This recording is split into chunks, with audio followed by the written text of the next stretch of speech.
Hello, everybody, and welcome to another edition of Orkata.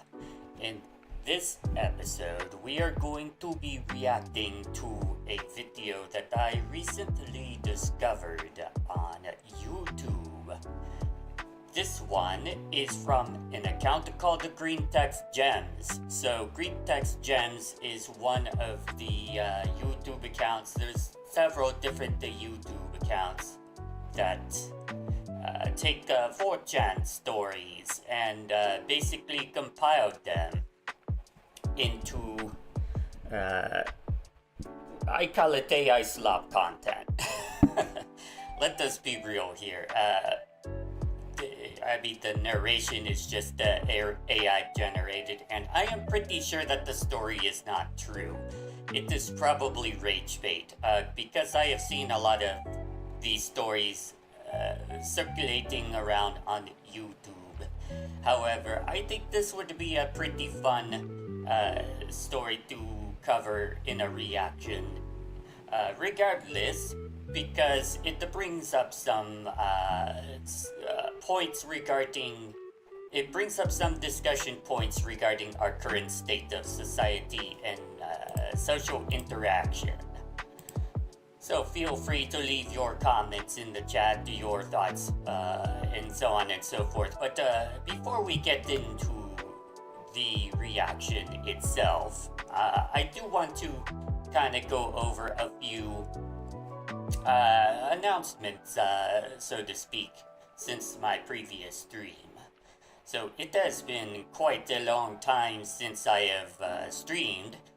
Over a month, I believe. So this is the first 2026 stream, and as you noticed, probably from the graphics, that there have been some changes that I made. For one, obviously, I made a stream overlay. I was long overdue for that. I was kind of debating whether or not I should have an overlay, because I do development streams, and for those who are familiar with development streams, it is quite important to be able to read what is on the code editor on the stream. And so I would always do full screen display sharing on my stream so that you could easily see what is in the code editor. But the problem with that is I would have to superimpose the chat and anything else on top of the screen, which sometimes ended up in things getting hidden from view, because those widgets were covering some things on the screen. So I decided to create the stream overlay instead. That way the widgets, as you can see, are off. Like, you have the chat widget up there, you have my statistics widgets down there. They're not in the way of the display, which of course is right there.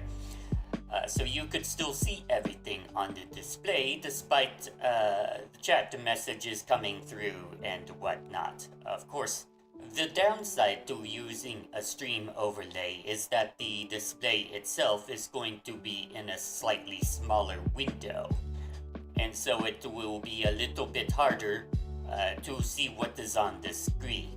But I am going to try and compensate for that when I do my development streams by increasing the font size of the code editor. So hopefully that will negate the effects. The other thing that I want to mention is I have a stream schedule officially now. So we are going to quickly talk about that. Let me drag this off into the corner for a second. This is going to go month by month. So it is a weekly schedule, but it is going to change every month. And the reason why I am doing that is because I like to adapt my stream schedule according to what is popular on Twitch at the time.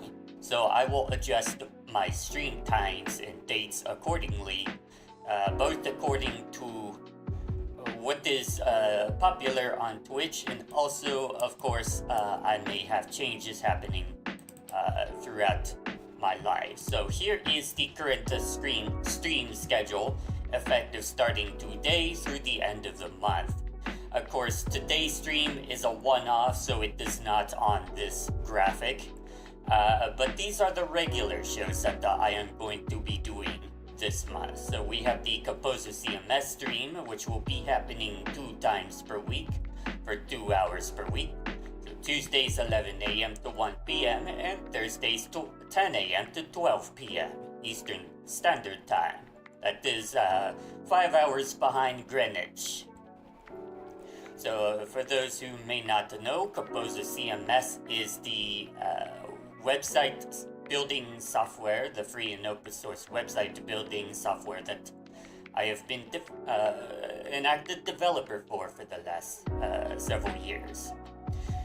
Next, I am going to be resuming work on the pinball game that I have been developing called Saving Walden, and those development streams will be happening Sundays from 11 a.m. to 1 p.m. Eastern Standard Time. And finally, I am going to be bringing back an old show that I used to do on the channel back before I rebranded as Orkata. And that was the TGIF show. And this was a fun little skit-based show that we did. It would have a mystery topic which would be revealed during the show. And we would do skits and improv and other games revolving around the mystery topic. This will be on a Friday, January 9th and the 23rd from 3 to 5 p.m. Eastern Standard Time. So the first episode will be this Friday, and then the next one will be the 23rd. So this would be every other Friday rather than every week. Of course, the schedule is subject to change at any time because streaming is just a hobby. So anything that happens in real life is going to change. I will have to adjust accordingly with my stream schedule. So be sure to keep tabs on my website at orkata.live for the latest with regards to the streaming schedule. The other announcement that I have is that we have a Discord server, work in progress. You could actually join it now if you want to. So here it is. Of course, this is the admin view, so not all of these channels will be visible to you. But if you would like to join in, the link is orkata.live/discord. That's the easy link, and that will redirect you to the server. The direct link to the server is located in the About tab on Twitch. So if you if for whatever reason you are hesitant at using an unfamiliar website, you could just use the discord.com link that is in the About tab directly. I have server subscriptions enabled as well, so you could get some perks by helping support the channel. So I have 3 tiers of support, and the support will help me be able to do more streams and more content. And there are a lot of perks that are available for each tier as well, such as access to restricted channels, as well as you'll get some ducats which you can use for the redeems on the channel. You'll earn points for your colony, and you'll deal automatic damage to the stream boss, which will make it easier to defeat. And when it's defeated, I give out a reward to everybody. And then the other tiers also allow you to advertise or promote whatever it is you want, whether that's your own channel or social media. I will mention you in the credits at the end of each stream, and even for the highest tier, you get to sponsor 1 hour of my stream once per month. So by sponsoring, that means that I will promote whatever you want, and you get to tell me what kind of content you want me to do during that hour. As long as it's appropriate for the platforms that I stream to, of course. So those are some of the perks that you can get for subscribing to the server. So again, that's porkata.live/discord, or click the link that is available in my profile information. With that being said, let's get into our reaction content. Of course, for copyright reasons, I am not going to play this video with the audio enabled. I am going to have the audio disabled, but that shouldn't be a problem because this is just literally a readout of some text from 4chan. So I'm just going to read it out myself and react to it. So, giving a start, being me, Helen, 34, married to Michael for 6 years. Finally reaching my breaking point with the patriarchal expectations in my marriage. Michael has been getting too comfortable with casual physical contact lately. Random hugs from behind while I'm cooking, holding my hand without asking, expecting goodnight kisses. It's like he thinks my body belongs to him just because we're married and decides it is time to establish some serious boundaries and educate him about consent. So, my first commentary about this is patriarchal expectations. Of course, what they mean by that is that marriages historically have been, especially in the 1900s and before, have been under the assumption that basically the wife is subservient to the husband, and that the husband is the one, basically the wife has to provide whatever affectionate or sexual accommodations that the husband wanted. And the idea was that because the husband is the breadwinner and has the job, that the wife would take care of him, because he would be tired and whatnot, and so on and so forth. Very old-fashioned beliefs. Of course, nowadays that doesn't really hold true all that much in today's society. In fact, a lot of marriages, the wife and the husband both work because economically it is not feasible to raise a family with just the husband working. And sometimes even the wife is a breadwinner now. So these stereotypes have kind of changed and pivoted, especially in the 2000s.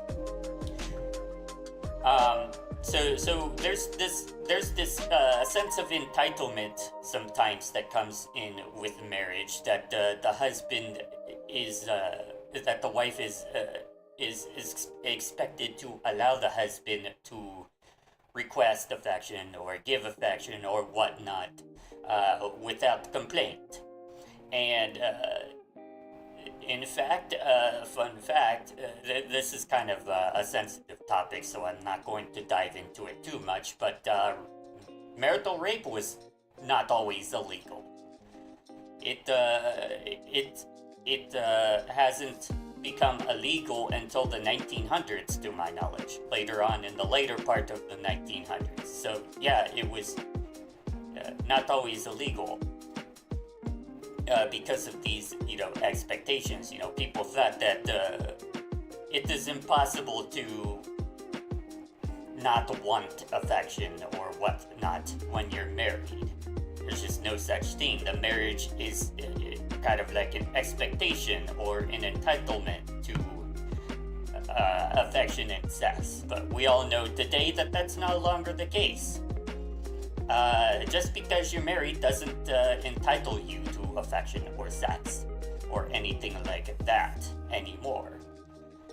So I could kind of, we're going to go off of the assumption that this story is true. I don't think it actually is true. I think it's rage bait, but during this reaction, we are going to go under the assumption that this story is true and pretend that it's true in our discussions. So, with that being said, I could see where Helen is coming from. I agree with Helen in the instance of, her husband is not entitled to her body. Just like, just like Michael is not entitled to Helen's body, Helen is not entitled to Michael's body either. It goes both ways.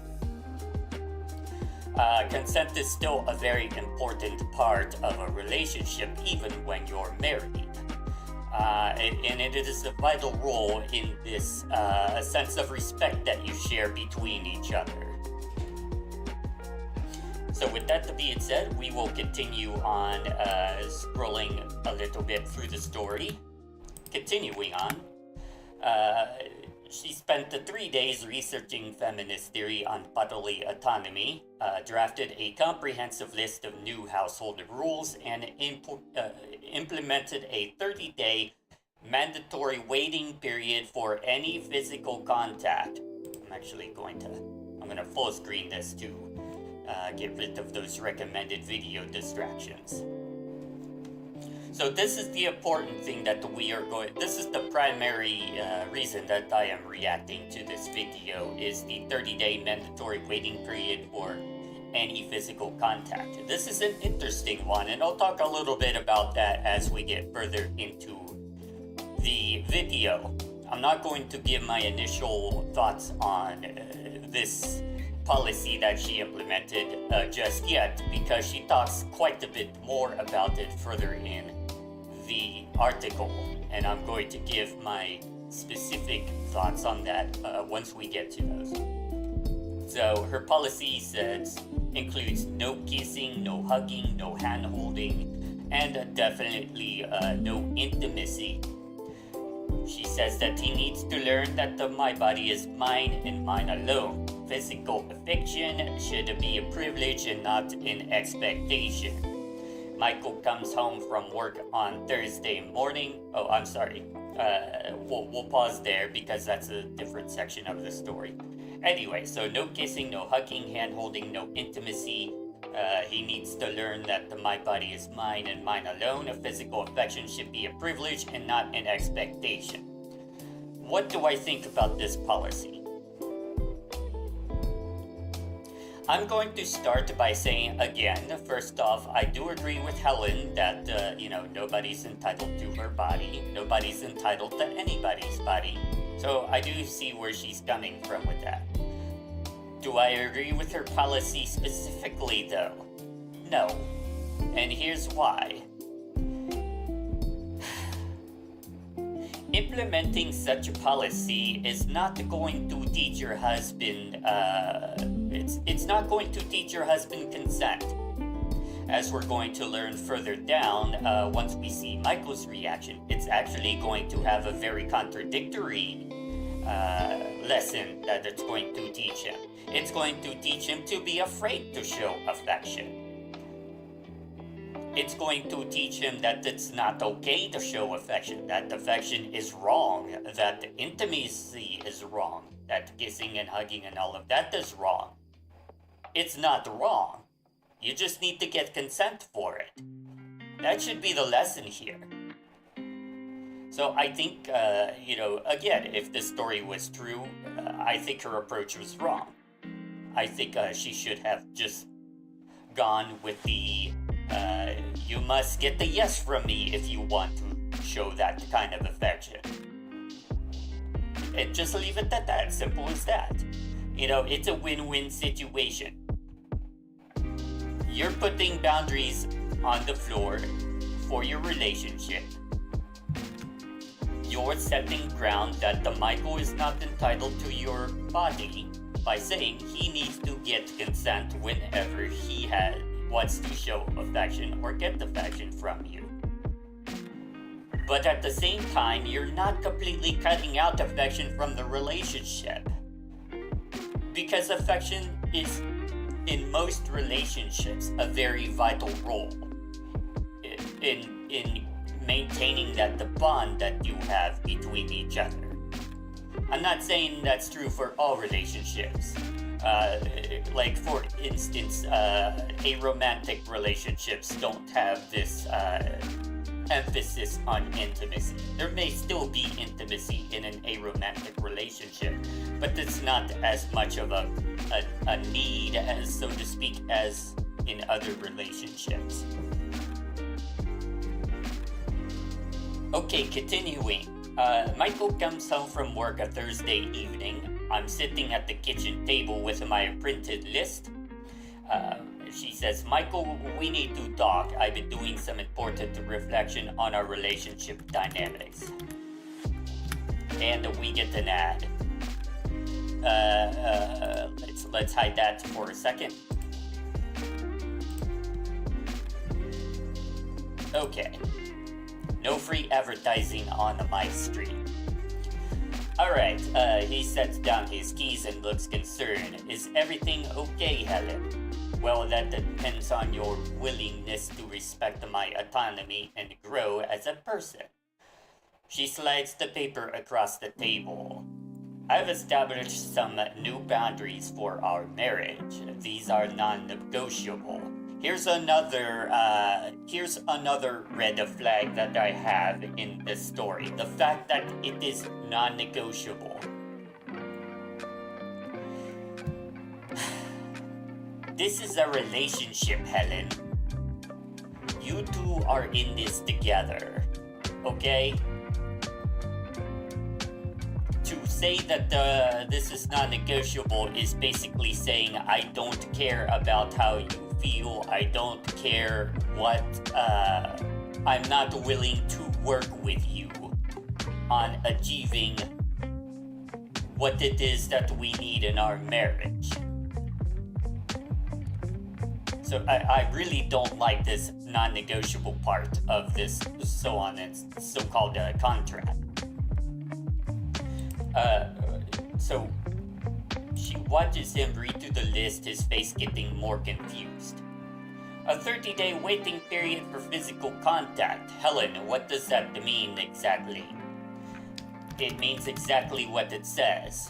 No touching, no kissing, no hugs, no intimacy for 30 days minimum. This is a key word in this story, and you'll see why later on.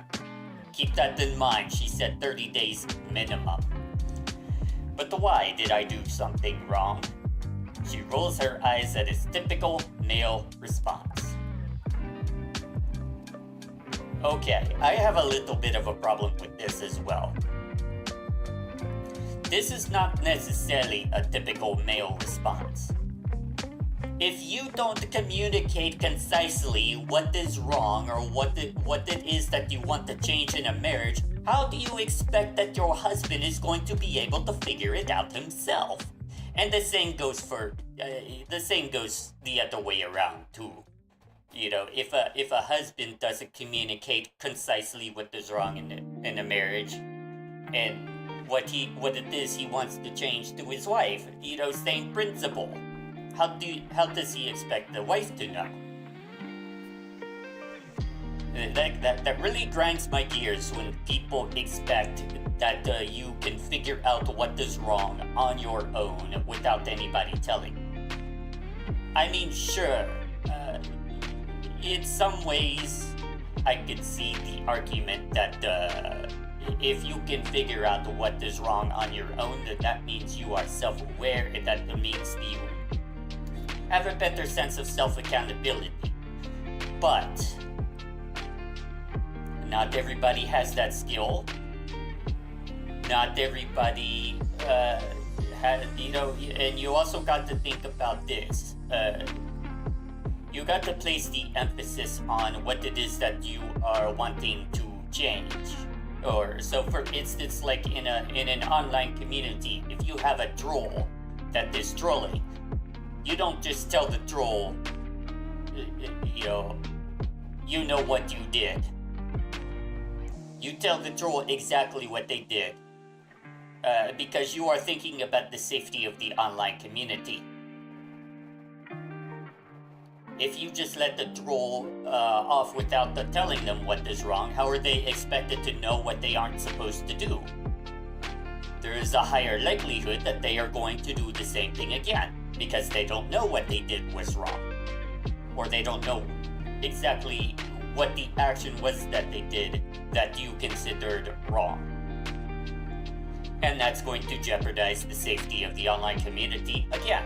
So you got to think about this.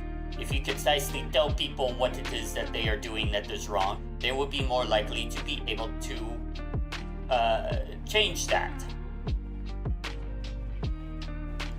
It is also an issue of trust and transparency. If you don't tell people what it is that you need changed or what it is that they are doing wrong, how are they expected to, change? How are they expected to trust you? Maybe you're making all of this up. How do they know? They don't know that because you're not giving them the evidence that you did something, that they did something wrong.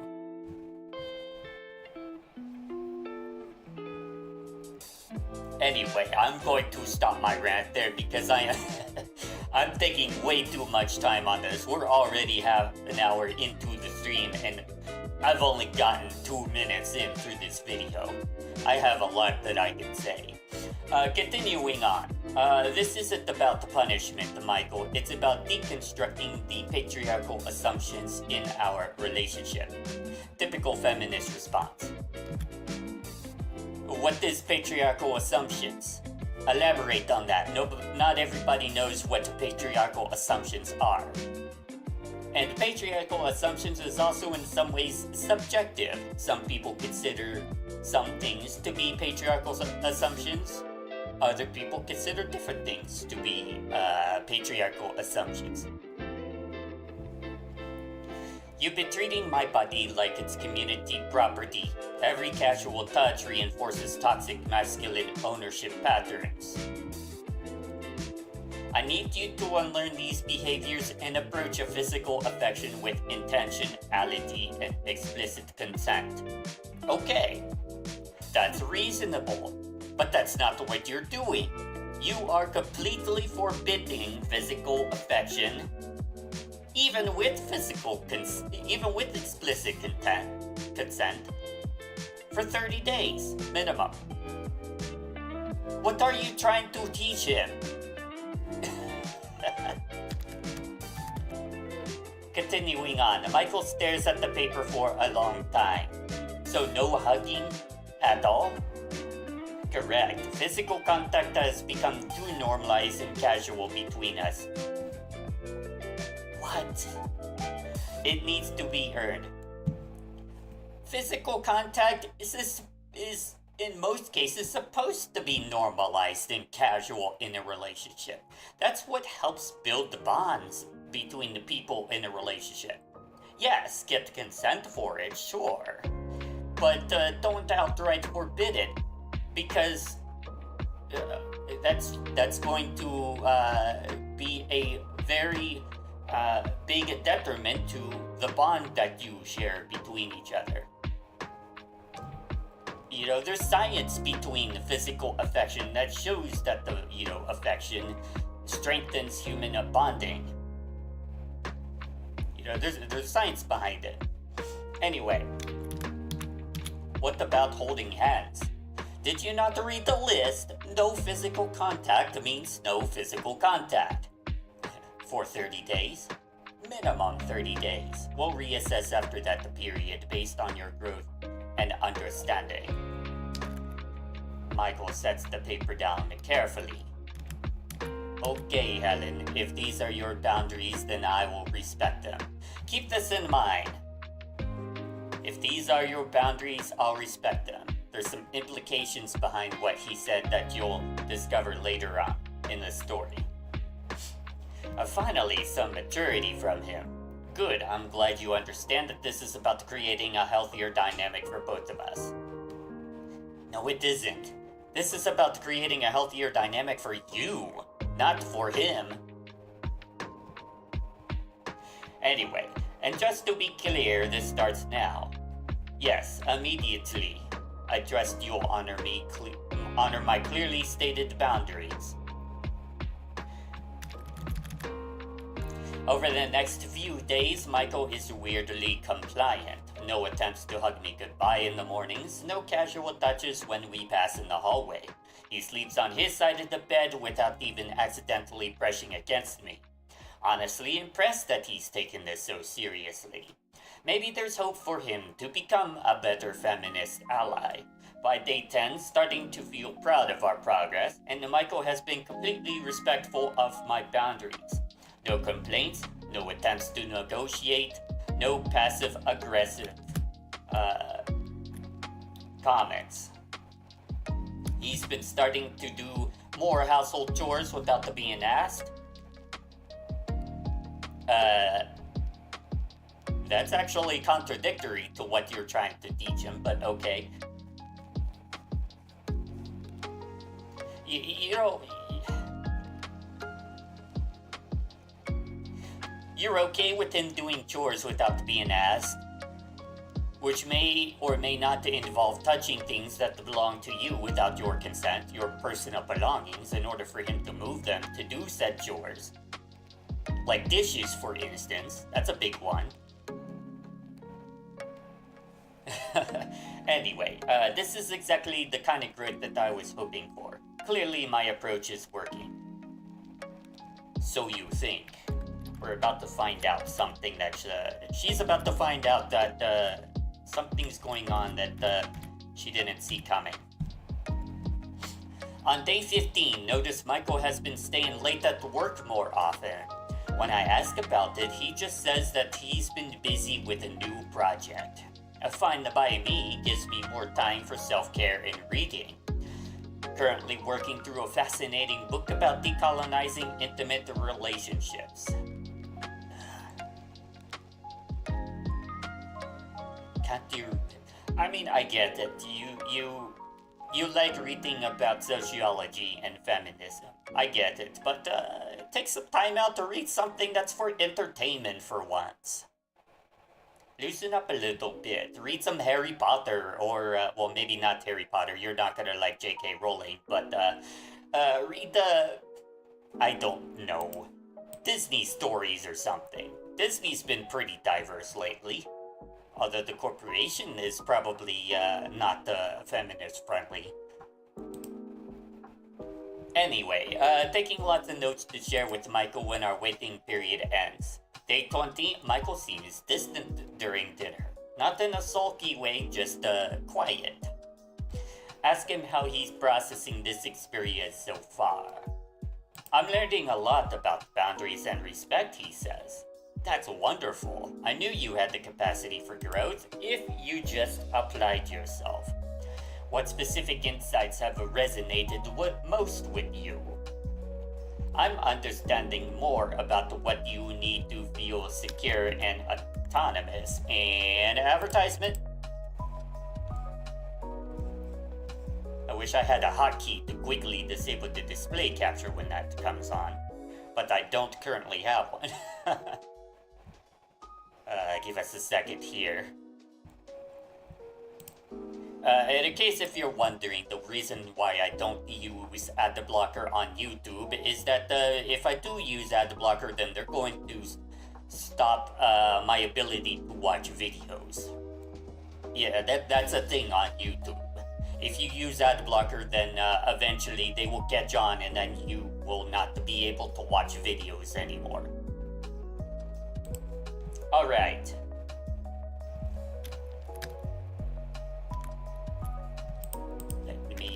Scroll to where we were. I'm under day 25, getting excited about our reassessment conversation. Here we go. Here's why I said the 30 days minimum was going to come up later in the story. Plan to extend the waiting period another 2 weeks to really cement the changes.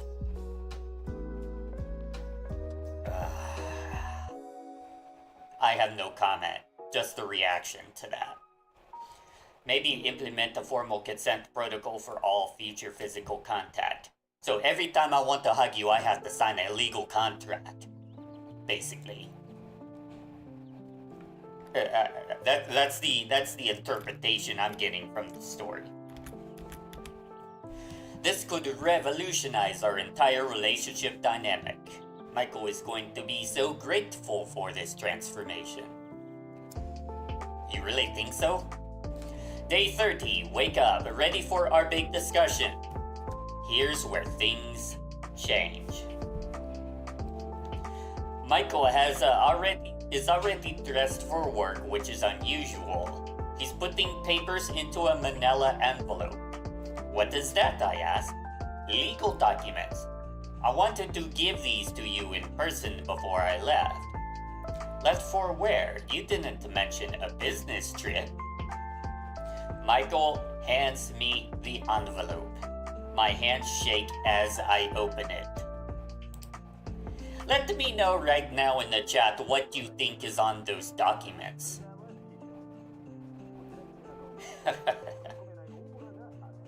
Let me know. I mean, considering everything that we discussed so far and the policy that she had implemented, the very strict 30-day no affection policy that she implemented in the relationship without consulting him about it, without giving him any chance to negotiate. What do you think is on that envelope? Just take a wild guess. Are you ready for the answer? Divorce papers. Yeah, you saw that coming, didn't you? My brain literally cannot process what I am seeing. What is this, Michael? I'm filing for divorce, Helen. I'll be staying at my brother's place. But why? You've been respecting my boundaries perfectly. You're absolutely right. I have been respecting your boundaries. I learned a lot about what you need, and I realized I cannot provide it. You need someone who finds your rules reasonable and sustainable. That is not me. I need someone who actually wants physical affection with their partner, and that is not you.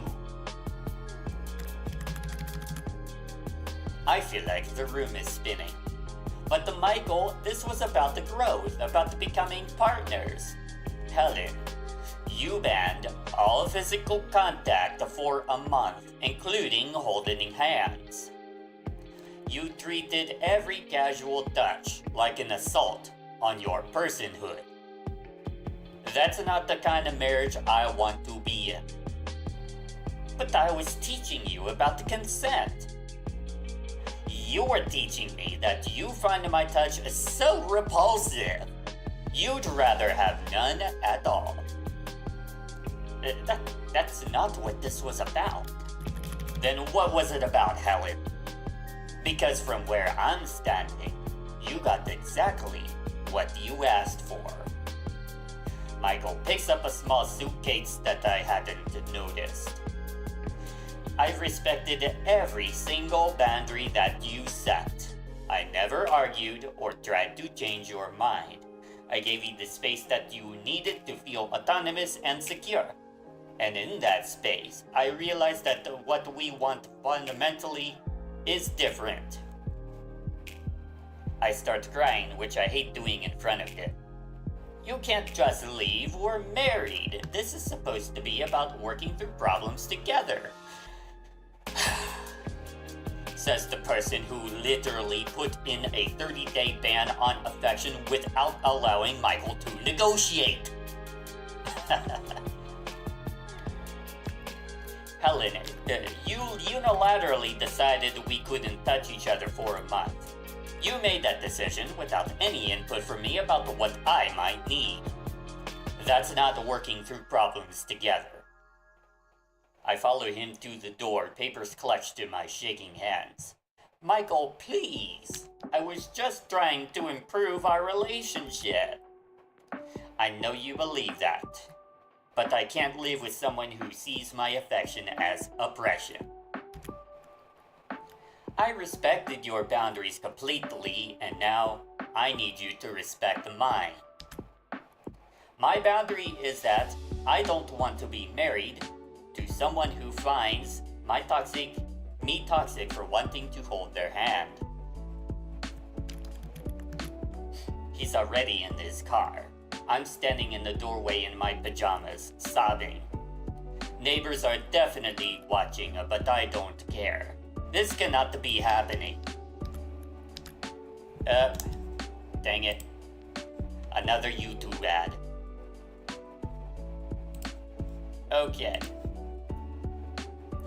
This cannot be happening. I did everything right. I set healthy boundaries. I communicated clearly. I gave him the opportunity to grow. Okay, let's go through these one at a time, shall we? I did everything right. No, you didn't. I set healthy boundaries. Maybe for you did, but not for Michael. I communicated clearly. Yeah. You may have communicated the 30-day no affection policy clearly, but you did not communicate clearly why you were doing it, at least at first. You tried to make Michael guess. I gave him the opportunity to grow. No, you didn't. You gave him the opportunity to see that you found what he was doing to be repulsive. I spent the next 3 hours calling my sister Emma repeatedly. She finally answers around noon. Emma, Michael left me. He filed for divorce. Oh my God, Helen, what happened? Nothing happened. That's the problem. I set some reasonable boundaries. No, you didn't. And he couldn't handle it. What kind of boundaries? Just physical contact boundaries, nothing extreme. What does that mean exactly? I asked for a 30-day waiting period on physical affection so we could reassess our relationship dynamics. You banned touching for a month? I didn't ban anything. I established healthy boundaries. Yes, you did ban. She's so delusional. Emma is quiet for a long time. Helen, Helen, did you discuss this with him beforehand? Why would I need to discuss my own boundaries? They're my boundaries. But you're married. Don't you think he might have feelings about not being able to hug his wife? That's exactly the problem, Emma. He feels entitled to my body. Or maybe he just loves you and expresses it physically. Physical affection under patriarchal structures is inherently coercive. Enough with the scripted feminist responses, okay? Helen, did you actually want him to touch you or not? That's not the point. The point is that it should be on my terms. But it sounds like your terms were never. I hang up on Emma because she's clearly not getting it. So what do? I call somebody else to try and get somebody to confirm my confirmation bias. I call my friend Jessica instead and explain the whole situation to her. So wait, Jessica says, you told him no touching for a month, he respected that completely, and then left. Yes, he couldn't handle me having boundaries. But didn't he handle it exactly how you asked him to? He was supposed to learn and grow, not just comply and then abandon me. Helen, what did you think was going to happen? I thought that he would realize how his casual touching was problematic and we'd develop a better system. A system where he never touches you?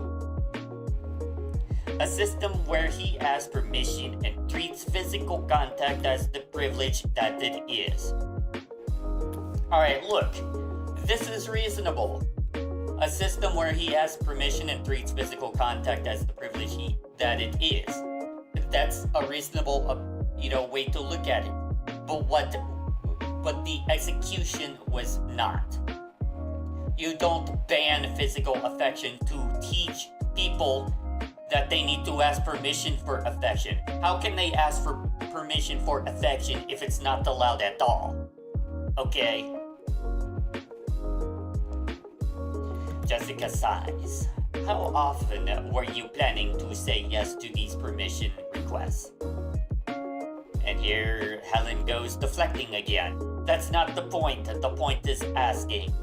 But Helen, if you never say yes, what's the difference between asking and not asking? The difference is respect for my autonomy. I call 3 more friends and get the variations of the same response. Nobody understands what I was trying to accomplish. Helen, yes they do. It is you who does not understand what you were trying to accomplish. Because what you were trying to accomplish was completely different from what you think you were trying to accomplish. They all act like Michael leaving was somehow inevitable, like I'm the unreasonable one for having standards. Starting to feel like I'm surrounded by people who don't understand the basic feminist principles. Look, I'm not trying to harp on feminists, okay?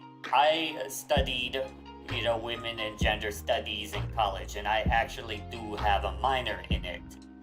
A bachelor, not a minor, I actually have a bachelor's degree in it. What am I saying? I studied all of this. What you're doing is not the feminist principles. It's femin, and then a word that we use in World War II that I cannot say on Twitch. It's that kind of principle. Feminists wouldn't do this.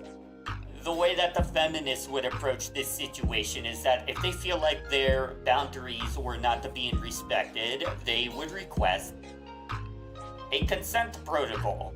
They wouldn't completely ban affection, they would just ask for consent. And that's perfectly reasonable. Nobody's entitled to anybody's body. You ask consent for affection. There's nothing wrong with that. There's nothing wrong with giving affection or sharing affection as long as you have consent for it. What isn't okay is banning affection outright without even thinking about what the other person wanted or allowing them to have a word in it. No feminist would do that. Except if you think that a feminist would do that, they're not actually a feminist. They're a feminine N-word from World War II.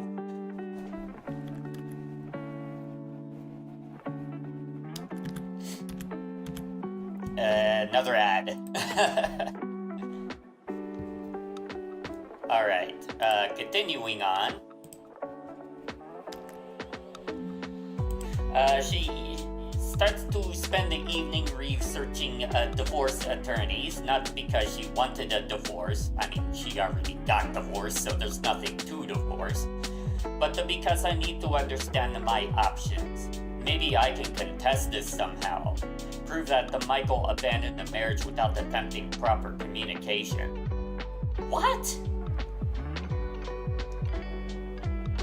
But the Michael did properly communicate the divorce. He gave you a manila envelope with the legal documents. That is proper communication. What even are you doing?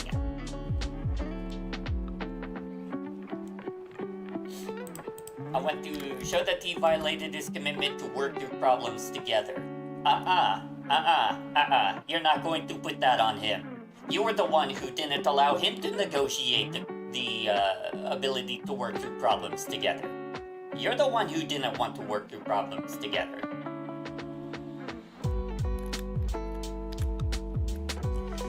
But then I remember that he did work through the problem. There you go. Yeah, he did. He worked through it by respecting my boundary and removing himself from the situation. Because that's the only thing he could do. That's the only thing he could do. Given the terms that you set in the contract and the banishment of affection for 30 days, and you didn't allow him any chance to negotiate. That's literally all he could do. Also, please excuse the noise in the background if you hear that. It is 12 o'clock in the first Monday of the month, so that means it is tornado siren testing time. So please ignore the tornado sirens in the background. We are not having a tornado right now.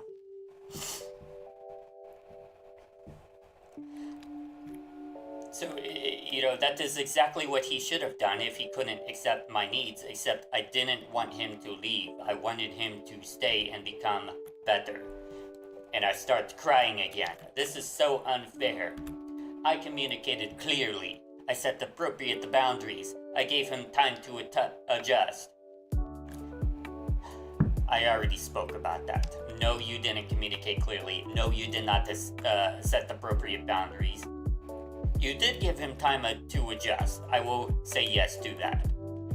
But you gave him time to adjust to the wrong things. How is it my fault that he chose to leave instead of growing as a person? I mean, technically it isn't your fault, but you influenced it. Maybe this just proves that I was right about the men not being able to handle women with self-respect. Or maybe you just don't know how to approach it correctly. Maybe you're teaching the wrong lesson, Helen. Day 32, Michael comes by to get more of his things. I'm prepared a whole speech about how we can work through this. How my boundaries were reasonable and his reaction was extreme. Really? Really? You think that the saying that is working through this? You think that is working through this? How couples therapy could help him understand why physical autonomy matters. He doesn't need that. He knows what physical autonomy is. He showed you, he proved it to you within the 30 days that you banned affection. He knows what a physical autonomy is. He doesn't need couples therapy. Michael, I've been thinking, and I realized that we should probably talk about this more before making any permanent decisions. Helen, I've thought about a lot of it. I've thought a lot about it too. I'm confident that this is the right choice. But you're not even trying to understand my perspective. I understand it perfectly. You needed space from physical contact, and I gave you that space. That's not what I meant, and you know it. Then what did you mean? I meant that you needed to approach physical affection more mindfully. By not doing it all for a month. By learning to see it as a privilege instead of an expectation. Helen, I never thought touching my wife was an expectation. I thought it was a part of being married. I will tell you, feminists will say that that is typical patriarchal behavior. How much you want to bet that that's what her response is going to be to that?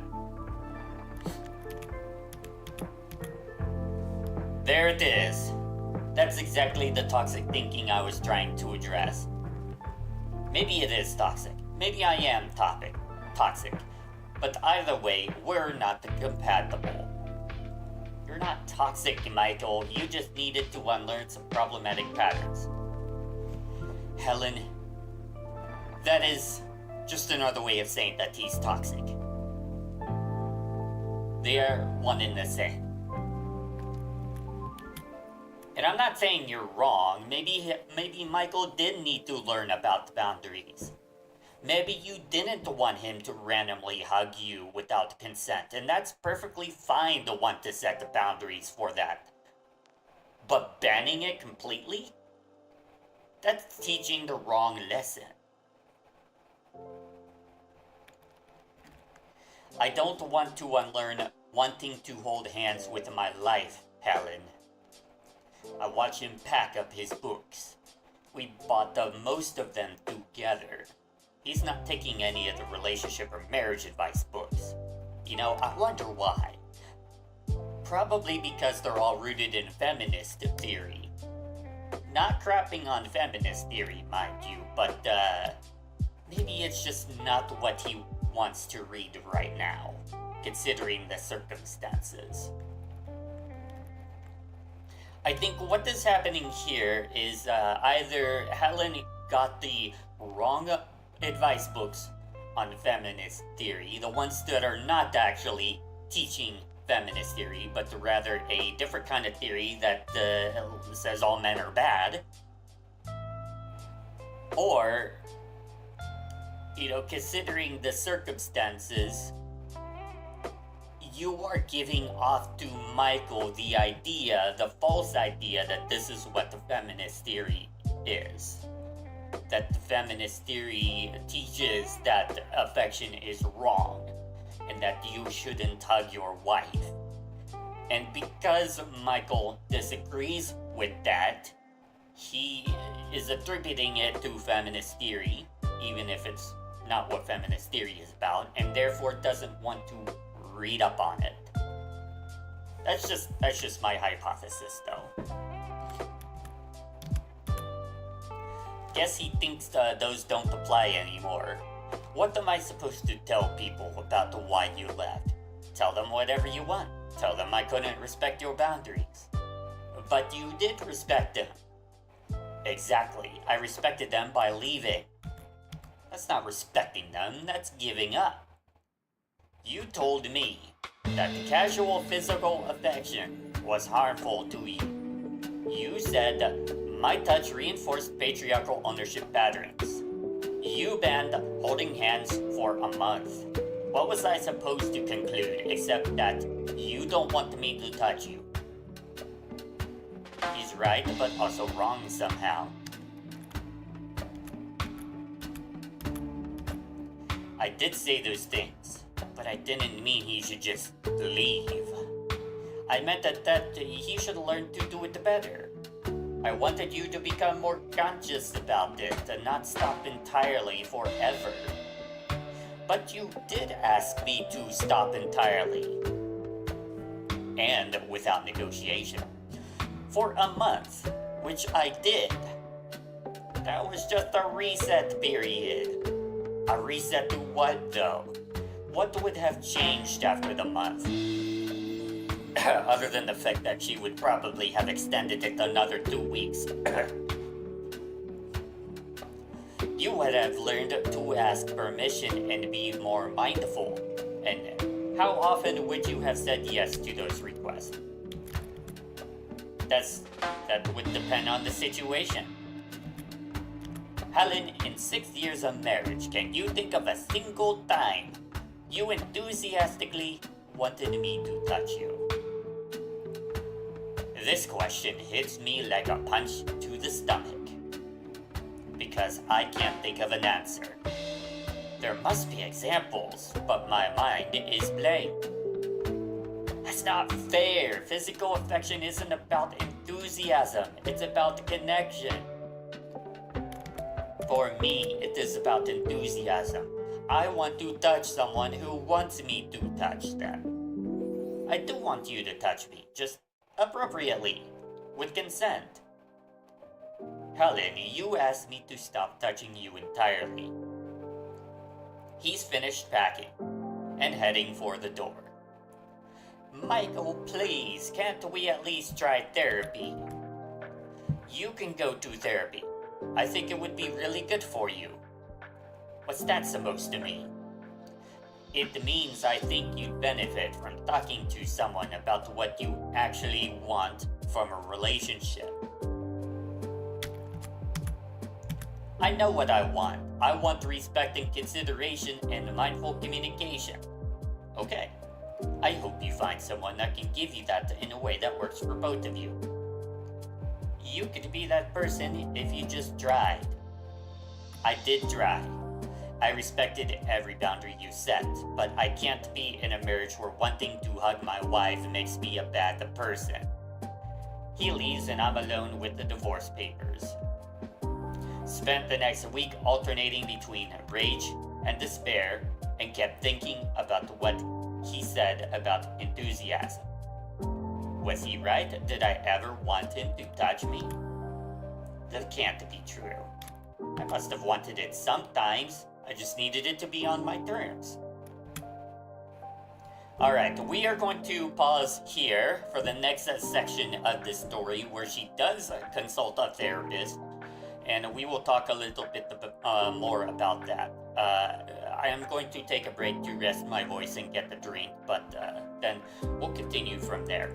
But, this is quite the interesting story. Even if it's fake, even if it's rage bait, it does bring up a lot of important considerations in today's dating culture and the way that we interact with each other.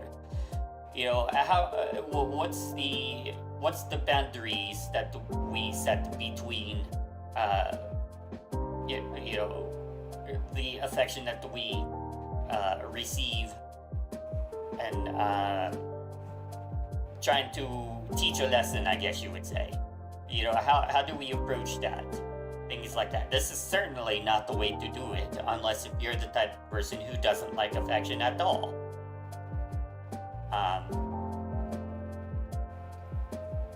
So I have more thoughts about that. We're going to see how the therapist visits go with Helen after the break, and then we'll continue to talk a little bit more about that. Let me know what you think down in the comments about this story or about any of the topics that have been presented in the story. We'll be back in about 8 or so minutes, so stick around.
Alright, welcome everybody back to our Orkata React stream.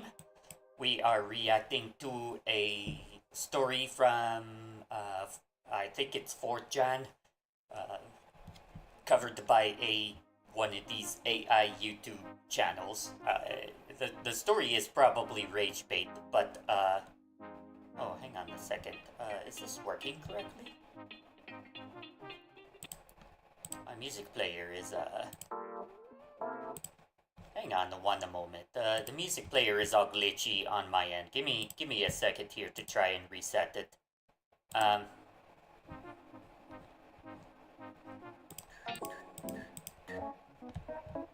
There we go.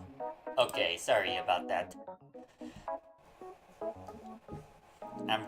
There's a little bug in the music player. I'm gonna have to report that to mix it up there. Okay, so we are reacting to a story of a feminist wife who banned affection from her husband for 30 days in order to teach him about the consent for affection. And of course, this led to a divorce. And so we're kind of reacting to everything about her thought process, Michael's reaction, what Helen was trying to teach versus what she was actually teaching, and so on and so forth. Of course, the story is probably fake, it is probably rage bait, but I think it still brings up some very important discussion points. Let me know what you think in the chat, and we will continue. So we left off where the divorce has happened, Michael has moved out, and now Helen is about to contact a therapist at the suggestion of Michael. So she calls a therapist named Dr. Anderson and schedules an appointment. Not because Michael was right about me in therapy, but because Helen needs professional validation.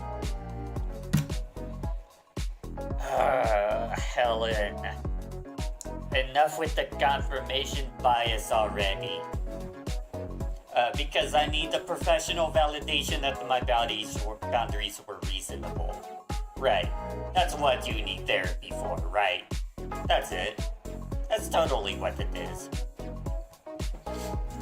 Someone with actual training will understand what I was trying to accomplish. Yeah, they will. And they'll also tell you what they'll help you work through what they probably should have done.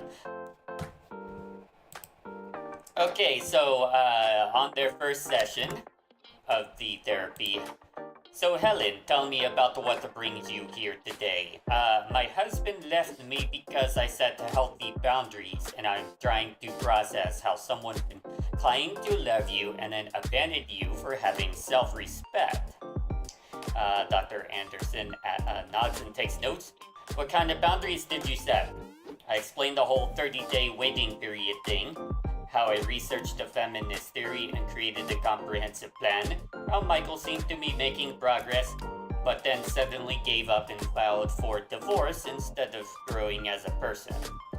So if I understand correctly, you asked for no physical contact for 30 days, he complied completely, and then he left. Right. He couldn't handle me having autonomy over my own body. That's what Helen thinks, but as I've mentioned before several times, Michael completely understands what Helen wanted, but Helen doesn't understand what she wanted for herself, and we're about to find out more about that later in this story.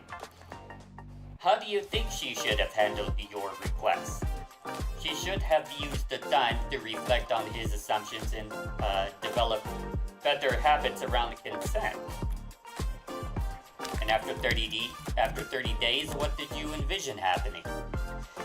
We would have discussions of establishing ongoing protocols for physical affection. And what would those protocols look like? He would ask permission before any physical contact and accept my answer without argument. And how often do you think he would have said yes to those? As a same question that Michael asked. Actually, it wasn't just Michael, but it was also your friends. Helen's friends asked the same question when she called them after the divorce papers were given to her and Michael left. That would depend on my comfort level and my emotional state. Can you give me an example of when you might have said yes? And I've tried to think of a specific scenario. Well, if I was feeling particularly connected to him and he approached me respectfully. In your marriage, how did you typically respond to Michael's physical affection? Or what do you mean? When he would hug you or hold your hand, how did that feel for you? I took a long pause because I'm trying to remember feeling anything positive. Sometimes it felt presumptuous, like he was taking liberties, but did it ever feel good? Did you ever enjoy it? Another long pause. I think I was usually focused on the problematic aspects of it. So you generally didn't enjoy physical affection with your husband. It's not about enjoyment, it's about the principle. I'm gonna pause here for a second. But this is something that I can't really say that I've seen happen a lot in relationships, so to speak, but I can envision this happening. If you're in some sort of sociology studies or research or whatnot, and you're researching, in this case, feminist theory. We'll use feminist theory as an example. Feminist theory talks a lot about the problematic social interactions and systems that are in place within society that disadvantages women and advantages men. If you get too engrossed in those studies, then you can lose sight about what a relationship actually means and some of the joys that you can get within a relationship. Because you could be so focused about the what am I trying to say? The framework that it's supposed to follow, the feminist framework. You're so focused on how it's supposed to be that you lose sight of the joys that you get in the relationship.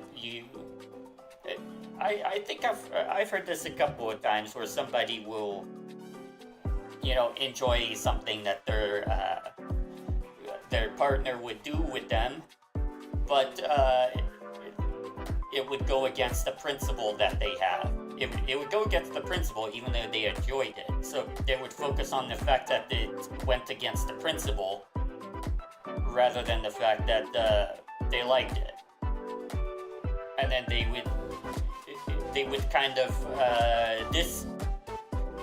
disvalidate or unvalidate the joy that they experienced because such a thing didn't fit in the principles or the frameworks that they have been studying or researching.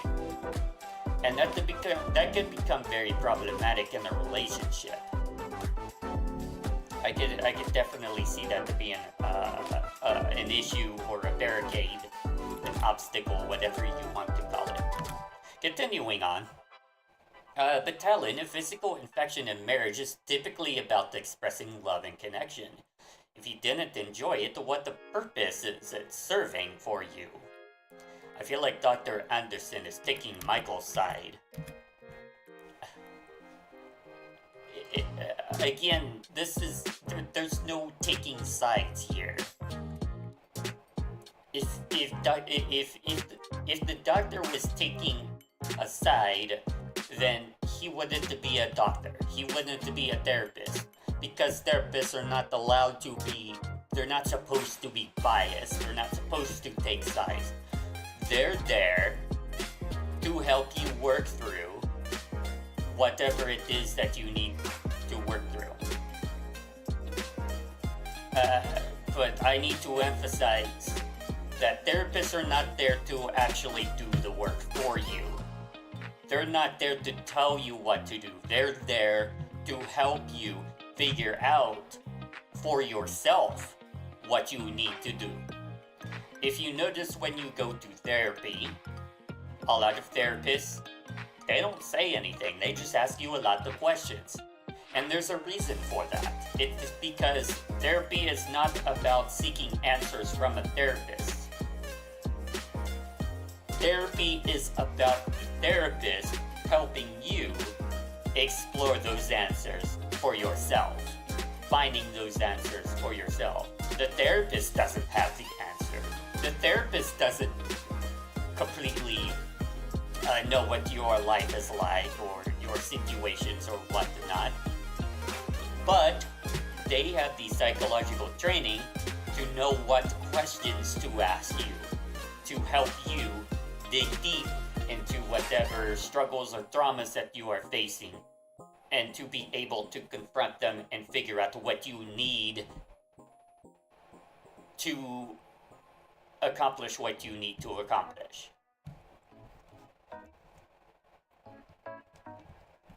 So putting that all together, I'm just saying therapists are not supposed to take sides. If a therapist were to take a side and be biased, they wouldn't have their license to begin with. Are you saying that I should just accept it, unwanting touching to make him happy? I'm asking whether it was actually unwanted or whether you convinced yourself, keyword convinced yourself, that it should be unwanted. And this goes back to what I just talked about with getting so engrossed in feminist theory or any kind of theory and thinking that everything has to fit into this framework, into this mold, and that if it doesn't, then you shouldn't want it, or that you shouldn't feel joy for it, that that's wrong to feel joy for it. It's not wrong to enjoy being hugged without being asked to hug. Some people like that. Some people like spontaneous affection. As long as you communicate that you like spontaneous affection to the other person and they know that you like spontaneous affection, that's consent. What isn't consent is somebody giving you spontaneous affection without you telling them that you want or like spontaneous affection. That's not consent. But my point being is it is possible for spontaneous affection to still be consensual.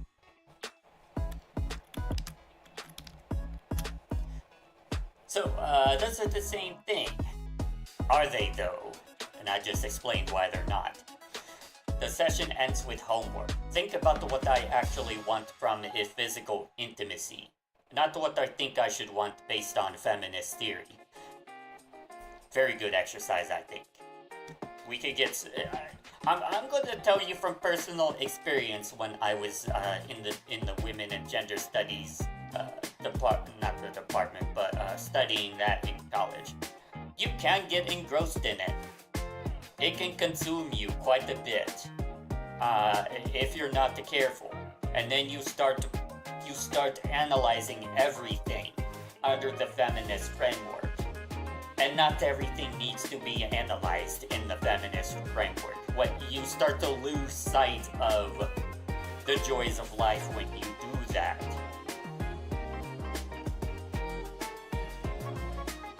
So continuing on, so what I personally individually want. This seems like a trap, but I agreed to try.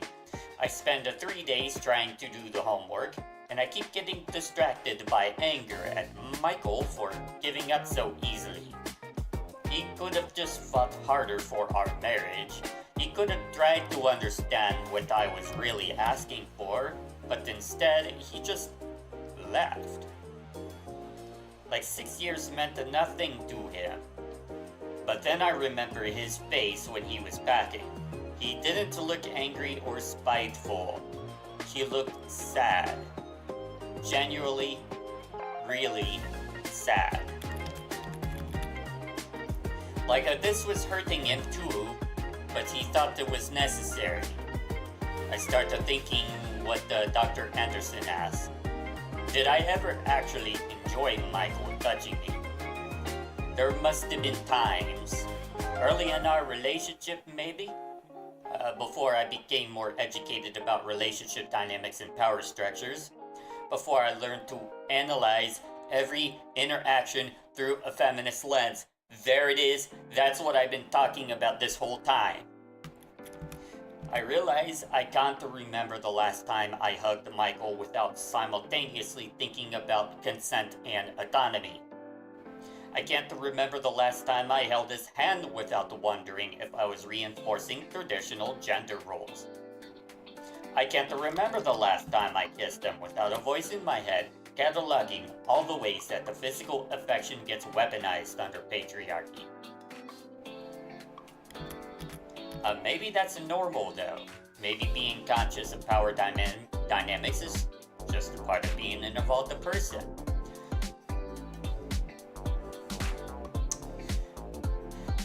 Yes and no. Yes, these studies and these frameworks are supposed to help you be more mindful of these things, but it's not supposed to consume you and take over every part of your life or every part of your relationship. It's not supposed to stop you from having joy in your life. It is there to help you recognize the flags, I guess you would call them, of power dynamics, and to adjust for them accordingly, to set the boundaries.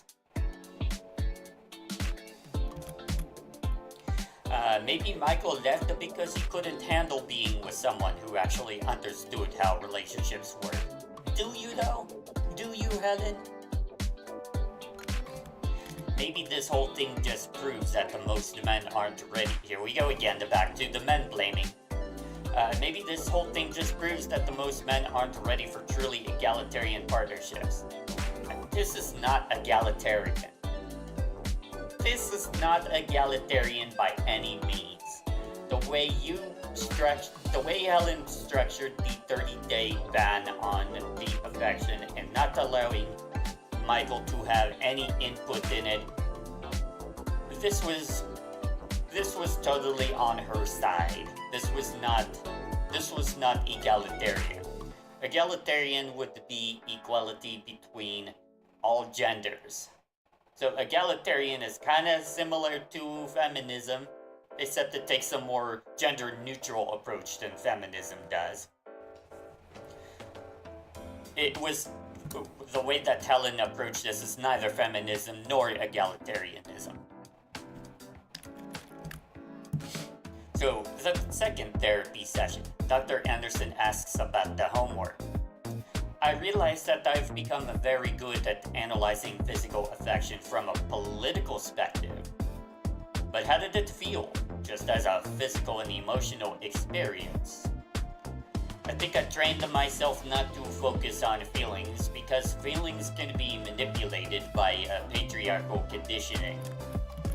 Helen, do you think it's possible that in trying to protect yourself from manipulation that you also protected yourself from genuine connection? A genuine connection doesn't require physical contact.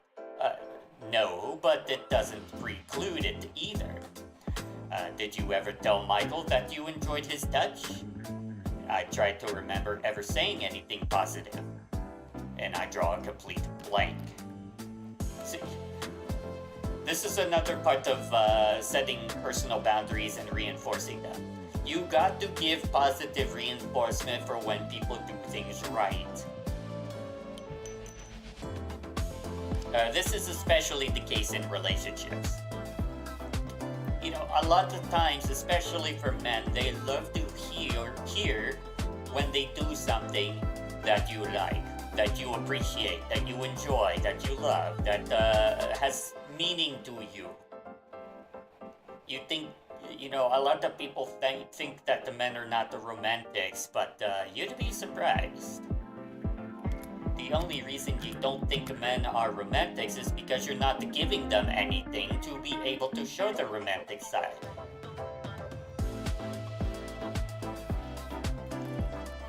I don't think I focused on that aspect of it.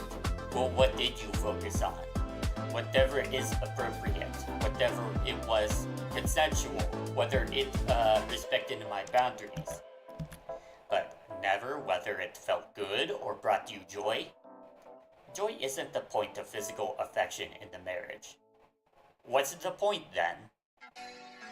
I take a long pause because I never really thought about it. Connection, intimacy, bonding. And how do you know if those things are happening? Through communication and respect, and through feeling, Helen. You know you're connected to someone because it feels good to be close to them. I'm starting to feel attacked.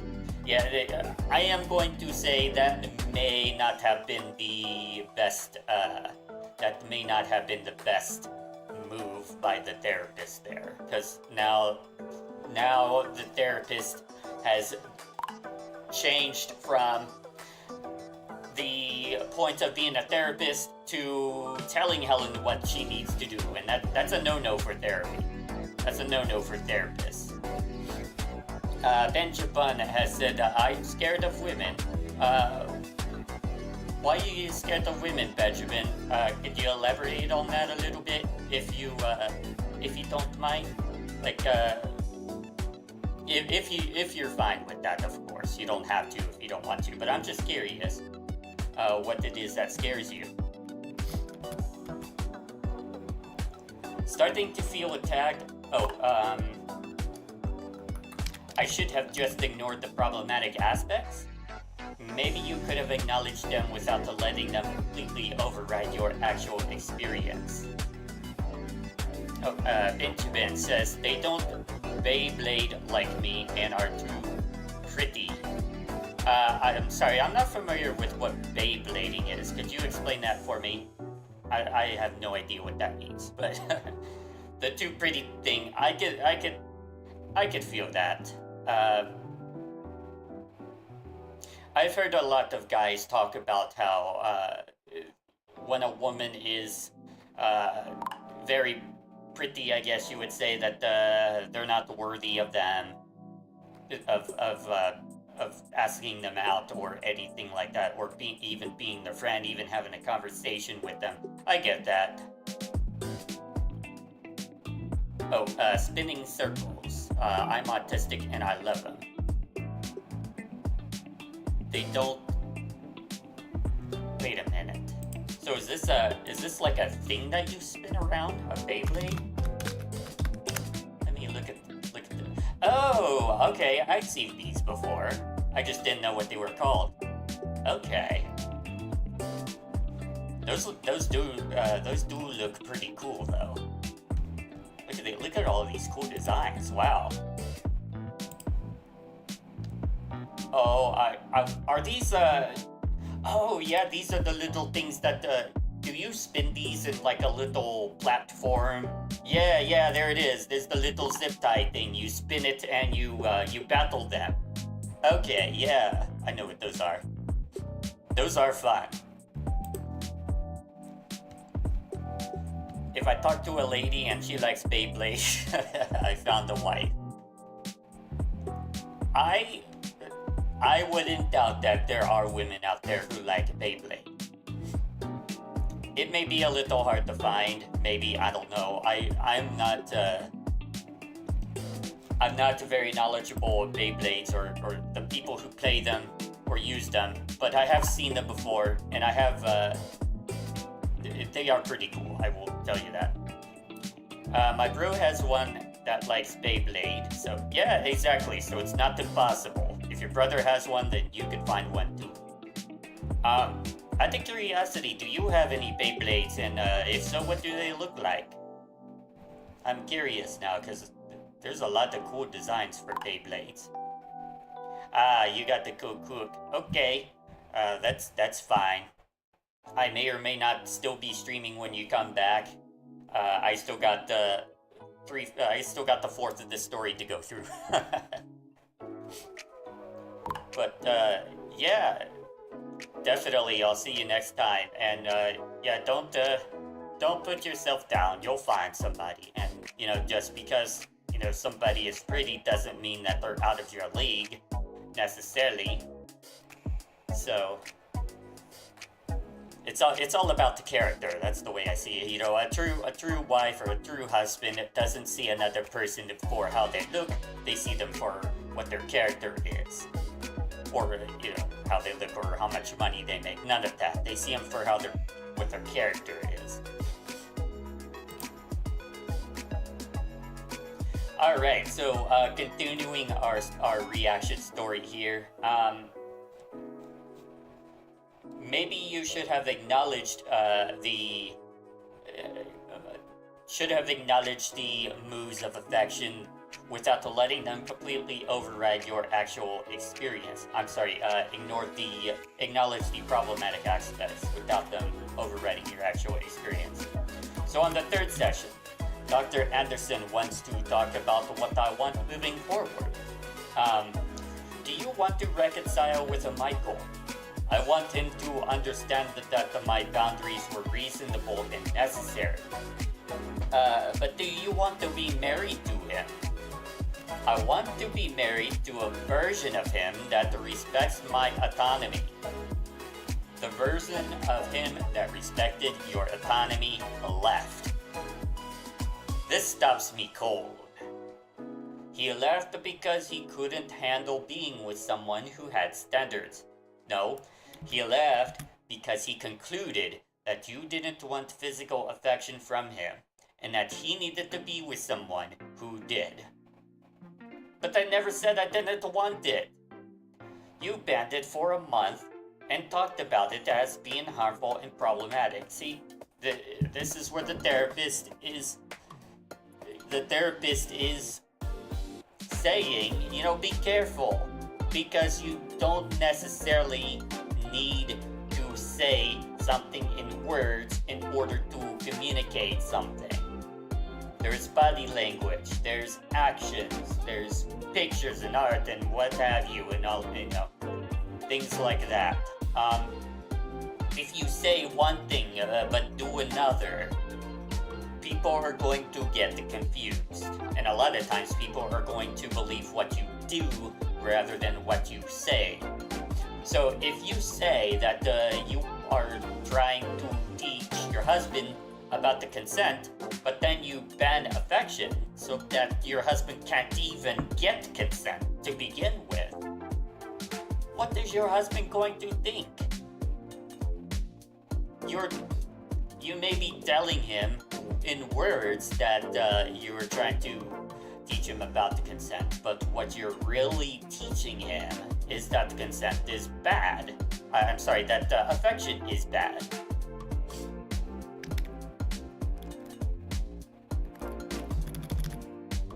So, you banned it for a month and talked about it as being harmful and problematic. Because the way he was doing it was harmful and problematic. Helen, what would non-harmful, non-problematic physical affection look like? I tried to describe my ideal scenario. He would ask permission each time. He would accept a no for an answer gracefully. He would approach it as a privilege that I was granting rather than something he was entitled to. And these are reasonable. I personally agree with that approach. Asking for permission, accepting no for an answer, approaching it as a privilege. That's reasonable. But the way that Helen was approaching it with the affection ban was teaching something completely different. So, and in this scenario, when would you say yes? When I felt comfortable and ready. When do you think you would feel comfortable and ready? And I realize I have no idea. Because I've never actually thought about when I want to be touched. Only about when touch is inappropriate or problematic. I guess when it felt right. What would make it feel right? I don't know. I've never really thought about it that way. Dr. Anderson leans forward. Helen, I think you've spent so much energy protecting yourself from unwanted touch that you never figured out what wanting touch would look like. So this is my fault?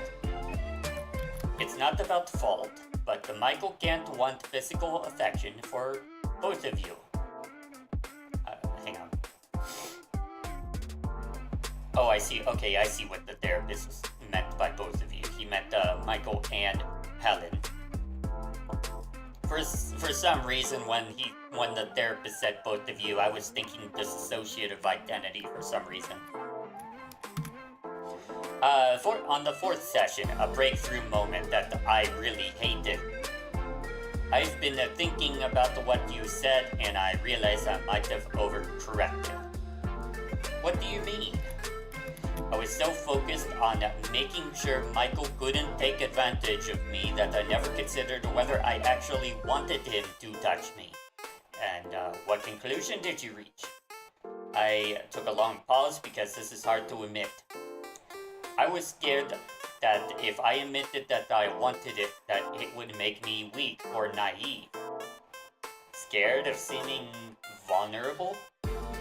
Scared of being the kind of woman who needs physical affection from a man. But everyone needs physical affection, Helen. Not quite true, therapist, but I'll get into that. It's a basic human need. Again, not necessarily true, but I'll get to that here. So I'm going to pause and take a quick commentary here. I find it interesting of the breakthrough that Helen has come to, realizing that she was scared of being vulnerable and being the kind of woman who, admitting to being the kind of woman who needs physical affection from a man.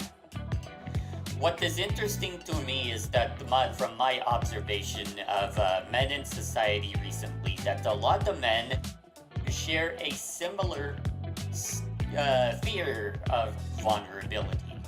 But in this case, it's twofold. A lot of men are scared of being vulnerable, of being a man to admit to physical affection, because of they fear in today's climate of feminism and all the men hating that is going on social media lately, that if they admit to physical affection, they'll be viewed as a creep or a predator, or they'll be labeled as one of them, so to speak. So this goes back again to what I said earlier about some people thinking that men are not really all that romantic. This is another one. They're afraid to be romantic because they're afraid of getting accused of being romantic. That somehow being romantic makes them a predator. That they're going to attack women, or that they're a creep or whatnot. This is a pretty common fear, and a lot of women don't understand this. It goes both ways. Now, I'm going to comment on what the therapist said about everyone needing physical affection. That is not true. Most people need physical affection, yes. There is a lot of scientific studies that show that there are benefits to physical affection. Do I consider it a basic need, though? No. Not like food is, not like water is, not like shelter is. I'm gonna go a little bit into how I view the hierarchy of needs. I don't consider something a need unless if it's something that is a reasonable entitlement, something that a human needs in order to actually survive. Water. You're gonna die if you don't have water. That is a basic human need. You are entitled to water. Food. You are going to die if you don't eat. That is a basic human need. You are entitled to food. Shelter. You are most likely going to be subject to very harsh conditions, injuries, and even death if you're not protected from the elements. Shelter is a basic human need. Everyone is entitled to shelter. Physical affection, though? Sure, you will probably get some emotional and physical benefits from physical affection, but you're not going to die from lack of physical affection. Therefore, it is not the basic human need.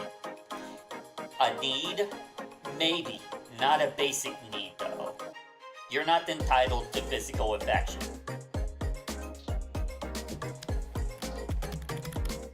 Continuing on. And the same goes for sex, too. I hear a lot of people say, like, they have a need for affection or sex.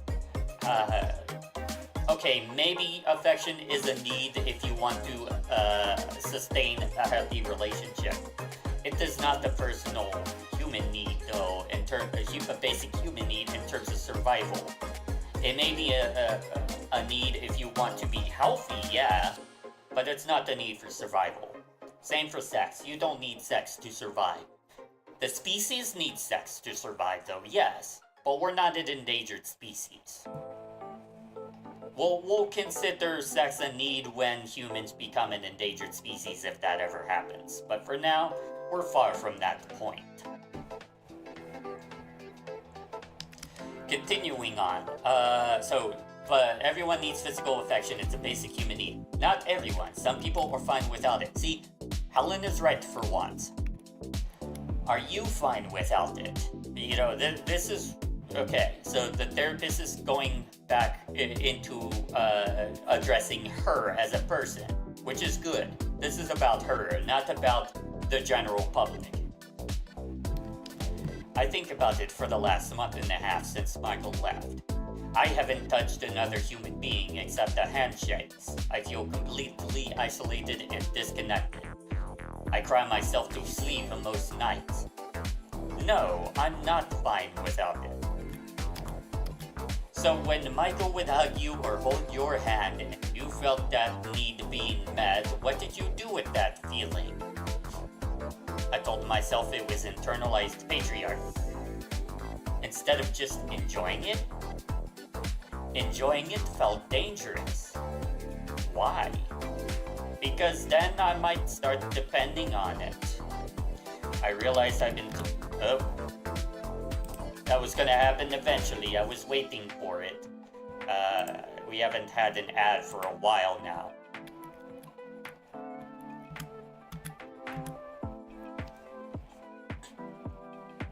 Okay. I realized that I have been talking for an hour about how terrified I was of meeting Michael. How I constructed all of these elaborate theories to avoid acknowledging that I actually liked being close to him. How I turned every moment of connection into a political analysis to avoid feeling vulnerable. Dr. Anderson, did I destroy my marriage because I was afraid of being happy? What do you think, Helen? That's a good move by the therapist. The therapist is not supposed to answer those types of questions. They're supposed to prompt you to answer those questions for yourself.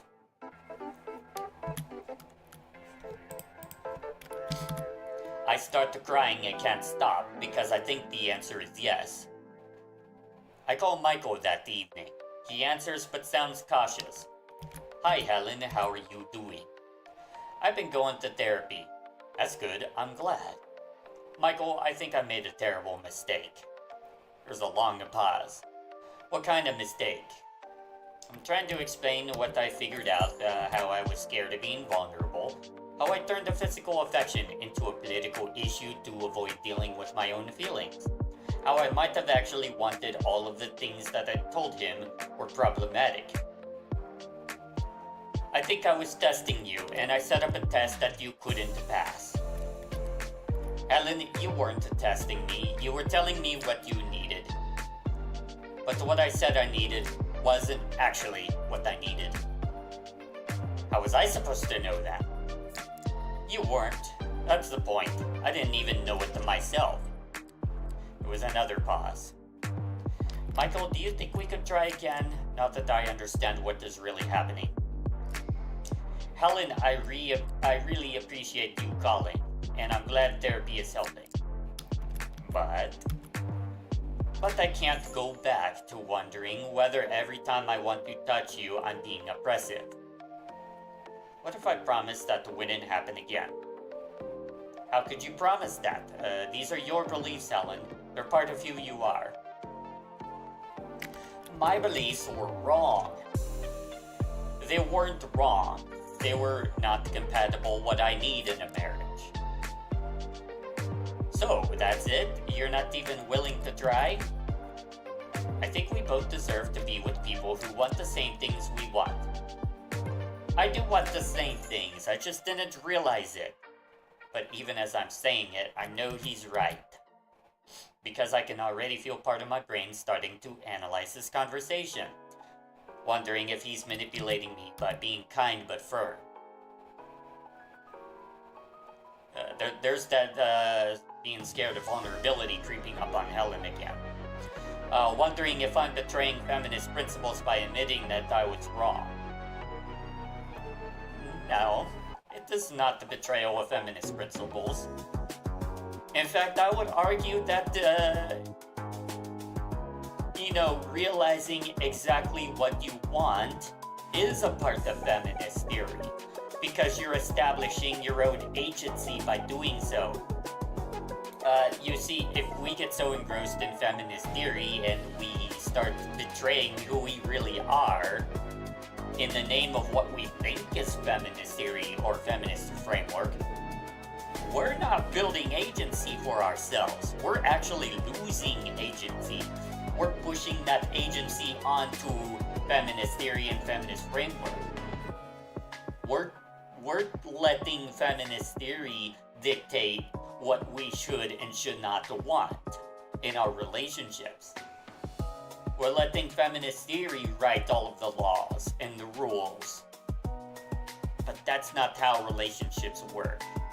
Relationships are about what we want, not what a book or what the study or what the course in college tells us we should want.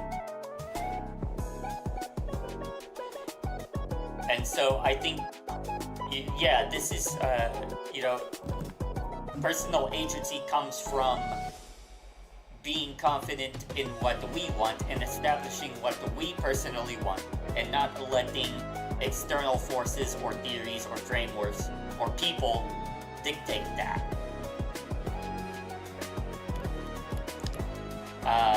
Wondering if wanting him back makes me pathetic and dependent. Here's the thing. I don't think it's pathetic and dependent to want somebody back. Actually, I think it's natural to want somebody back. When you get broken up in a relationship, it is part of the grieving process to want them back. You have closure. You had the closure in that relationship, typically. You had a bond. You shared a life together. It is very, very common to want somebody back. But that doesn't make you pathetic and dependent.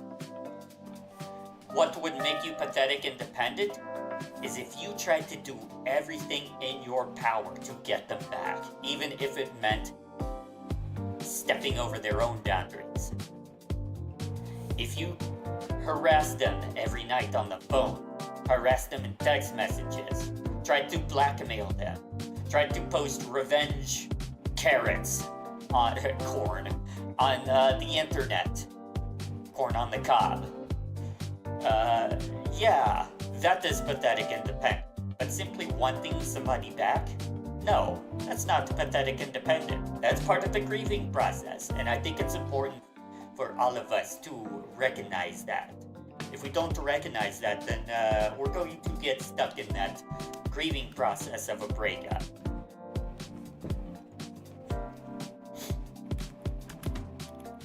We talk for another 10 minutes, but I know it's over. Michael has moved on. He's figured out who he is and what he wants. And what he wants is someone who actually enjoys being touched by him, not just someone who has to convince themselves it's okay. I hang up and sit in my empty house, still believing everything I said was theoretically correct. I still think that the 30-day waiting period and explicit consent protocols make sense in the abstract. But I also understand now that I use those theories to avoid dealing with my own emotional reality. And that the reality is that I wanted to be close to Michael and was terrified to admit it. I think Helen is starting to grow a little bit. She's still got some learning to do, but she's growing. 6 months later, the divorce is finalized. I run into Michael at the grocery store with a woman named Caroline. She's laughing at something he said, and holding his hand. He sees me and waves politely, and introduces me as his ex-wife. There's no awkwardness or hostility. Caroline is nice and seems genuinely happy. Ad. I hate when that happens. You remember those times when YouTube used to give you a countdown to when you were about to get an ad? Can't we bring that back? It would help so much, because I believe showing ads from another platform is actually against the terms of service for Twitch. It would help very much YouTube to be in compliance with other platforms if you gave us a countdown back for an advertisement. Just saying. Anyway, alright. I watch them walk away and notice how easily they touch each other. Casual hand on the back, a quick kiss, fingers intertwined while they examine vegetables. All the things that I turned into political correctness, they're just doing. Because they both wanted to. Because it makes them happy. I realize that I'm crying in the produce section. Let's just hope that she was with in the greens section so you can help water the greens. That was a terrible joke. So she's crying because she's in the produce section, not because she wanted Michael back exactly, but because I finally understand what I lost and how I lost it, and how completely I convinced myself I was doing the right thing while I was losing it. I still go to therapy. I'm still working on figuring out what I actually want versus what I think I should want. Dr. Anderson says it might take years to untangle all of the ways that I've learned to intellectualize my emotional needs. This is an important statement. When we go to therapy, sometimes we go to therapy expecting a quick fix.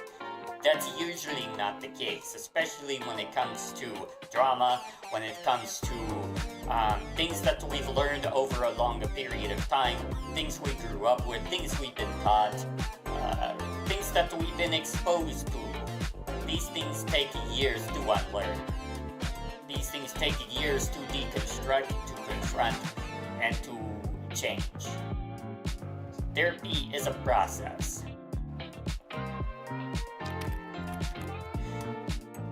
But that is worth doing if I want to have a real relationship someday, according to Helen. Sometimes I wonder if there's a version of this story where I figured it out in time. Where I could have said, Michael, I'm scared of needing you, but I do need you. Instead of, Michael, your casual affection violates my bodily autonomy. But that would have required I was admitting I was afraid instead of being angry. I'll tell you one thing. If the theory of infinite universes is true, then you would be right. There would be a version of yourself like that somewhere. But that's not this reality. Vulnerable instead of righteous, human instead of theoretical, and maybe someday I'll meet someone else. Someone I can practice being honest about what I actually want instead of what I think wanting things means about my politics. Sometimes, someone patient enough to help me learn the difference between boundaries and walls. That's a good point right there. What she set was a wall, not a boundary. Think of it this way. When you set a boundary, it's like building a wall, but there's a door there. The other person can get in the door if you let them. If they ask, if they knock, and you let them in, they can get in. And then a wall is just, a complete wall. They can't do anything to get through. Even if they asked for consent, you can't hear them. You can't let them in. Because there's a wall there. And they can't get through the wall. Humans can't walk through walls. Between protecting myself and isolating myself. For now, no. For now, though, I'll just try to figure out how to touch another human being without a committee of feminist theorists in my head analyzing the power dynamics. I try to remember that connection is supposed to feel good, that needing people doesn't make me weak, that enjoying affection doesn't make me a traitor to the cause. But I still think Michael could have tried harder. Well, hopefully you'll learn that he couldn't try harder. That the walls that you have set prevented him from being able to do anything, basically. So I still think he gave up too easily. I still think 30 days wasn't that long to wait. Believe me, it is. But I also understand how, now that he gave me exactly what I asked for, complete respect for my stated boundaries, and when those boundaries made a relationship impossible, he left, which was actually the most respectful thing that he could have done. I agree with that, Helen. The worst part is that not that he left, it's that even now, 6 months later, I can't honestly say I would have said yes if he started asking permission to touch me, because I still don't really know how to want things, only how to not want them, only how to protect myself from wanting them. But you know what? I think I kind of experience a little bit of the same thing. I think a lot of us do. The fear of wanting something. There's a lot of judgment in today's society surrounding wanting things, especially when it comes to affection or sex or, things like that. There's a lot of judgment behind that. Maybe that's what I'm really working on in therapy, learning how to say yes to things that might make me happy, even if happiness feels dangerous, even if needing people feels like a weakness, even if joy feels like giving up essential parts of myself. But that's a different story. This one ends with me alone in my perfectly autonomous house, with my boundaries respected and my theories vindicated, and my marriage destroyed. Exactly what I asked for. And that's the end of the story on 4chan. So I think it was even though I'm not entirely sure if it was a real story or not, I do like that it wasn't a simple rage bait, and that it's just, I like that it isn't simply harping on feminists or feminist theory or anything like that. It actually has a satisfying conclusive ending and it has this character development. Helen going through therapy, realizing these things about herself, and that the things that she is realizing about herself are things that we personally should consider in our lives, especially when it comes to relationships. A lot of this do feel similar vulnerabilities that Helen feels. A lot of us are afraid to want things, to ask for things, or to allow ourselves to receive those things. I think those are very valid fears. It's what we do with those fears that matters the most, though. Do we wallow in those fears? Do we let those fears consume us? Do we allow those fears to destroy our relationships and our marriages?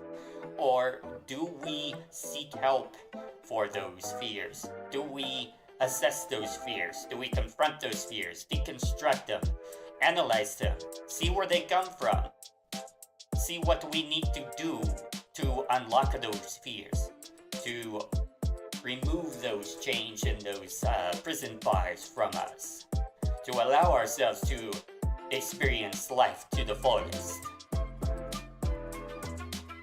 So I think it's a very good moral here with this story, and that's why I wanted to cover it on an Orkata Reacts today, because there's a lot that can be discussed with this story, and I really hope that this interaction that we had in this sharing this story kind of rings some interesting, thought-provoking topics and conversations with you.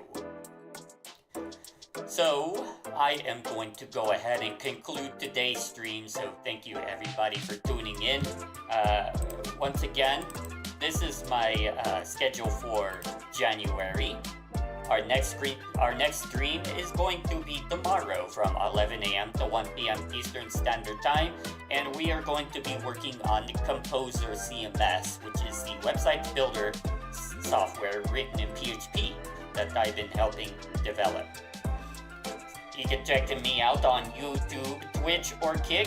My username is Orkata on all three of those platforms. You could also see me on Discord, although I have my settings locked down, so you will not be able to friend request me. But you could join my work in progress server.